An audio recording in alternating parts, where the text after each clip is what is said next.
Evening snacks and dinner என்ன செஞ்சேன்னு பார்த்துடலாம் வாங்க.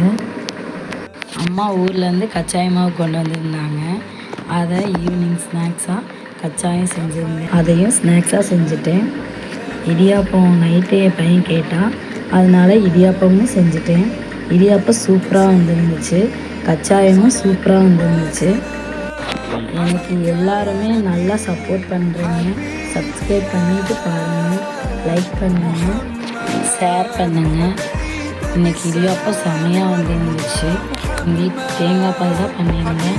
தேங்காய் பாலும் செமையாக இருந்துச்சு. என் ஹஸ்பண்ட் சாப்பிட்டுட்டு என் பையனும் சாப்பிட்டுட்டு சூப்பராக இருக்குதுன்னு சொல்லியிருந்தாங்க.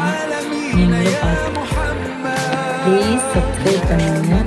நீங்கள் சப்ஸ்கிரைப் பண்ணிங்கன்னா லைக் பண்ணி கமெண்ட் பண்ணால் தான் எனக்கு மோட்டிவேட்டடாக இருக்கும். ப்ளீஸ் சப்ஸ்கிரைப் பண்ணிவிட்டு பாருங்கள். ரொம்ப தேங்க்ஸ்.